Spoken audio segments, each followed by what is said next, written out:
ప్రపంచంలోనే అత్యంత ఎత్తైన విగ్రహం స్టాచ్యూ ఆఫ్ యూనిటీ. మన సర్దార్ వల్లభాయ్ పటేల్ గారి విగ్రహాన్ని 182 మీటర్ల ఎత్తులో, అల్లంత దూరంలో అలా చూసినప్పుడు నాకైతే అంతకంటే ఎత్తులో ఆకాశమంత ఉన్న ఆయన వ్యక్తిత్వమే కనిపించింది. దగ్గరికి వెళ్తున్న కొద్దీ ఎలా ఉంటుందా అనుకుంటూ వెళ్ళాను. కానీ నేను అనుకున్న దానికంటే కూడా బాగుంది. గుజరాత్ నర్మదా నదీ తీరంలో కెవేడియా ప్రాంతానికి నేను ఫ్రెండ్స్‌తో ఒక ప్రైవేట్ వెహికల్‌లో వెళ్ళాను. అక్కడి వరకు ప్రైవేట్ వెహికల్స్ అలౌ చేస్తున్నారు. కానీ లోపట మాత్రం స్పెషల్ వెహికల్స్ ఉన్నాయి వాళ్ళకి సంబంధించి. మేము వెళ్ళగానే వ్యూయింగ్ గ్యాలరీ టికెట్ తీసుకున్నాము. ఆ టికెట్ తీసుకొని ఎంట్రన్స్‌లోకి కాస్త ముందుకు వెళ్ళగానే వాల్ ఆఫ్ యూనిటీ కనిపిస్తుంది. ఇది కేవలం గోడ కాదు, మన ఐక్యతకి ప్రతీక. మన ఉక్కు మనిషి సర్దార్ వల్లభాయ్ పటేల్ గారు ఎలా అయితే integration of princely state India ద్వారా ముక్కలవుతుందనుకున్న భారతదేశాన్ని ఒక్కటి చేశారో, అలాగే ఆయన బాటలో నడిచిన ప్రజలు ఆయన విగ్రహ నిర్మాణం కోసం ఒక్కటయ్యారు. Statue of unity, wall of unity కోసం దాదాపు 6 లక్షలకు పైగా గ్రామాల నుండి ప్రజలు తమకు జీవనాధారమైనటువంటి పనిముట్ల ఇనుముని, తమ ఊరి మట్టిని పంపి తమ ఐక్యతను చాటుకున్నారు. అందుకే ఇది కేవలం ఒక నిర్మాణం కాదు, మన ఐక్యతకి నిదర్శనం. ప్రభుత్వ నిధులతో మాత్రమే కాకుండా ప్రజల్ని భాగస్వామ్యులు చేయడం ద్వారా ఎన్ని విభేదాలున్నా భారతీయులంతా ఒక్కటే అనే భావన ప్రపంచానికి గట్టిగా చెప్పినట్టుగా ఉంటుంది ఈ వాల్. అలా ఆ గోడను చూస్తూ ముందుకు కదులుతూ ఉంటే చుట్టూ చక్కగా మొక్కలున్నాయి, కనెక్టింగ్ బ్రిడ్జ్ ఉంది, కన్వేయర్ బెల్టులు. సో ఓవరాల్గా అయితే ఆధునికత, అదేవిధంగా మన సంస్కృతి రెండు కలగలిసేలాగా ఆ ప్రాంతం అయితే కనిపించింది. ఇక మన ఉక్కు మనిషి సర్దార్జీ విగ్రహాన్ని ఒక్కసారి అలా చూసినప్పుడు ధోతి కుర్తా వేసుకొని, భుజం పైన ఒక శాల్వా వేసుకొని గంభీరంగా నడుస్తున్నాడా అన్నట్టుగా ఉంది ఆ విగ్రహం. బయట మొత్తం కూడా బ్రౌన్స్ సంబంధించినటువంటి మెటల్‌తో ఎండ పడ్డప్పుడు అది ఇంకా మెరుస్తూ కనిపించింది. ఆయన ముఖం చూసినప్పుడు ఒక రకమైన ప్రశాంతత, అదేవిధంగా ఒక గంభీరత్వం అయితే నాకు కనిపించాయి.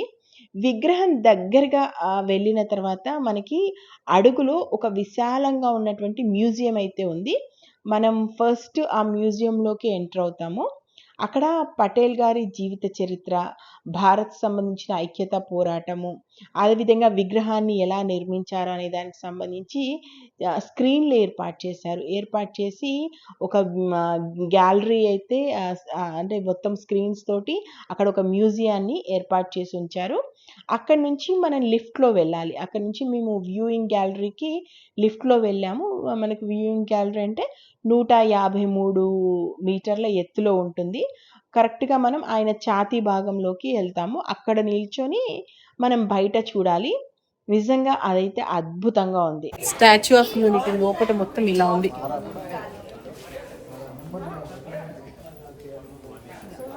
ब्रॉन्ज क्या बोल रहे लगा ब्रॉन्ज तो दिख रहा है ఇలా ఇలా ఉంది. ఇది బయటికి మొత్తం బ్రాంజ్.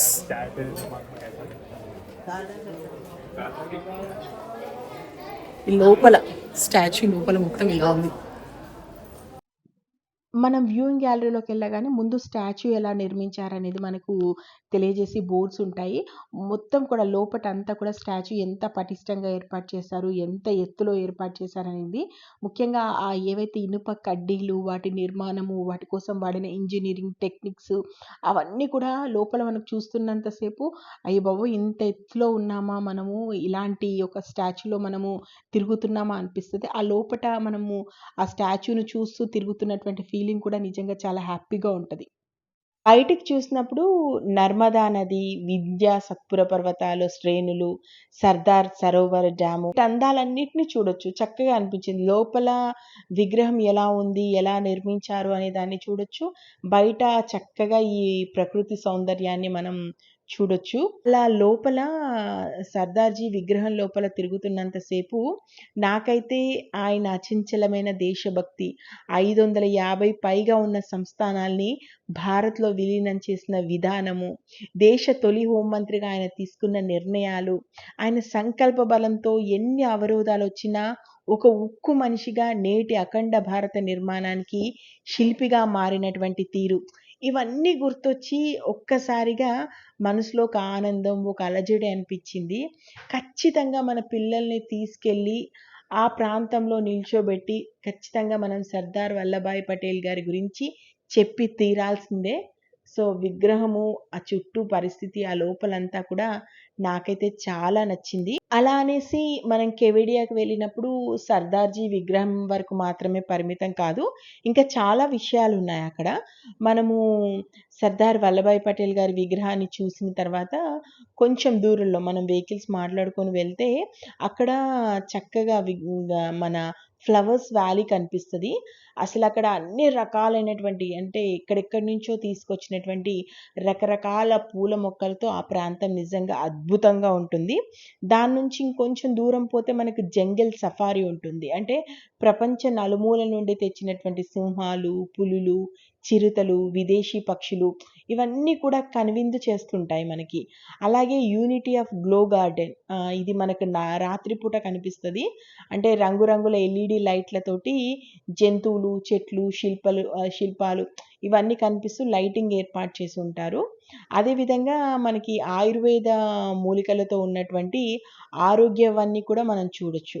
అలాగే పిల్లల కోసం చిల్డ్రన్ న్యూట్రిషన్ పార్కును కూడా ఇక్కడ ఏర్పాటు చేశారు. ఇక్కడ పిల్లలకు సంబంధించినటువంటి, అంటే వాళ్ళు సరదాగా సంతోషంగా గడపడానికి అన్ని రకాలైనటువంటి ఏర్పాట్లు ఉన్నాయి. సో మనము స్టాచ్యూ ఆఫ్ యూనిటీని మాత్రమే చూసి వద్దామంటే ఒక్కరోజు సరిపోతుంది. లేదు ఇవన్నీ కూడా చూద్దాము, కాస్త పిల్లలతో సరదాగా అక్కడ స్పెండ్ చేద్దాం అనుకుంటే మాత్రం ఒక 2-3 డేస్ ప్లాన్ చేసుకొని వెళ్ళొచ్చు. సో మీరు వెళ్ళేటప్పుడు ఇవన్నీ దృష్టిలో పెట్టుకొని ప్లాన్ చేసుకోండి.